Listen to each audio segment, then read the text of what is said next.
News click को लेकर अब कई मीडिया संगठन सामने आए हैं। न्यूज क्लिक पर ईडी की छापेमारी, दिल्ली पुलिस की कार्रवाई और कई पत्रकारों के घर पर पुलिस की दस्तक के साथ ही पूछताछ, लैपटॉप, मोबाइल का जब्त होना, तमाम सवालों के बीच दिल्ली में जंतर मंतर हो या प्रेस क्लब ऑफ इंडिया, पत्रकारों ने जमावड़ा लगाया, विरोध दर्ज करवाया और इस विरोध के बीच पत्रकारों के अलग अलग संगठन सामने आए और इन संगठनों ने देश की सबसे बड़ी अदालत को गुहार लगाई है। सीजेआई DY चंद्रचूड़ को एक खत लिखा है। मीडिया संगठनों ने यह खत लिखकर जांच एजेंसियों की नीति और नियत पर सवाल खड़े किए हैं और चीफ जस्टिस ऑफ इंडिया से गुहार लगाई है कि इसे तुरंत रोका जाए। वक्त कम है, ऐसा ना हो कि वक्त निकल जाए और आप कार्रवाई ना कर पाएं। इसलिए तमाम संगठन एक साथ आए और DY चंद्रचूड़ को लिखे गए खत में तमाम पत्रकारों पर अब तक हुए दमन और पत्रकारों की गिरफ्तारी, उनको जमानत मिलने के बाद भी उन्हें सालों तक जेल में रखना, कई और घटनाओं का हवाला देते हुए न्यूज क्लिक से जुड़े पत्रकारों के घर पर छापेमारी को लेकर जो खत लिखा गया है, उसकी इबारत में ये लिख दिया गया है कि अगर पत्रकारों के दमन पर DY चंद्रचूड़ कोई कार्रवाई नहीं करते हैं तो ऐसा ना हो कि देर हो जाए।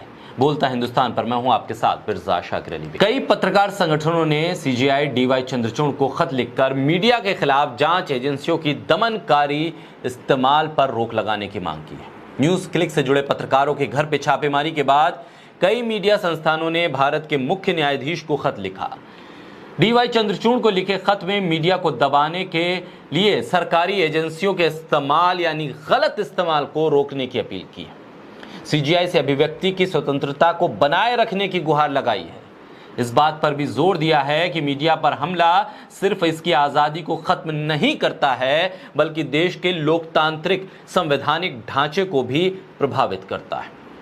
3 अक्टूबर 2023 को दिल्ली पुलिस की स्पेशल सेल ने online news portal news click से जुड़े 46 लेखकों, संपादकों और पत्रकारों के घरों की तलाशी ली। गैर कानूनी गतिविधि रोकथाम अधिनियम के तहत 2 लोगों को गिरफ्तार किया गया।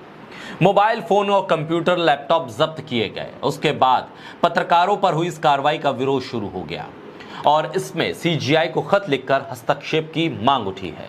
पत्र लिखने वालों में DG pub news, India foundation, Indian women press corps, foundation of media professionals, national alliance of journalist, network of women in media, Chandigarh press club, Delhi union of journalist, Kerala union of working journalist, Brihanmumbai union of journalist, free speech collective Mumbai, Mumbai press club, Arunachal Pradesh union of working journalist, press association of India और Guwahati press club जैसे media संगठनों ने इस चिट्ठी पर समर्थन दिया है, पत्रकारों की मांग का समर्थन किया है।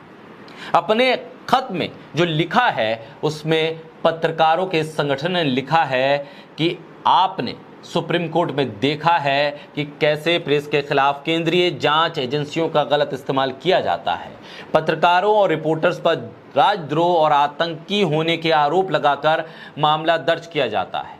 ऐसे मुकदमों का इस्तेमाल पत्रकारों को उत्पीड़ित करने के लिए किया जाता है। CJI को जो पत्र लिखा गया है उसमें यह भी बताया गया है कि डर किस बात का है। तमाम मीडिया संगठनों को लिखा है कि हमारा डर है कि मीडिया के खिलाफ राज्य की कार्रवाई हद से ज्यादा बढ़ती जा रही है। अगर ऐसा ही चलता रहा तो वो दिन दूर नहीं जब स्थिति ऐसी हो जाएगी जिसमें ऐसा सुधार करना मुश्किल हो जाएगा। इसलिए हमारा विचार यह है कि मीडिया को दबाने के लिए केंद्रीय जांच एजेंसियों के इस्तेमाल को रोकने के लिए न्यायपालिका को अब हस्तक्षेप करना चाहिए। मीडिया संगठनों ने कोर्ट से जांच एजेंसियों के लिए कम से कम 3 दिशा निर्देश देने की मांग की है। इसमें पत्रकारों के उपकरणों की जब्ती को कम करने, पत्रकारों से पूछताछ के लिए नियम बनाने और केंद्रीय एजेंसियों की जवाबदेही सुनिश्चित करने के प्रावधान निर्धारित करने की मांग की गई है।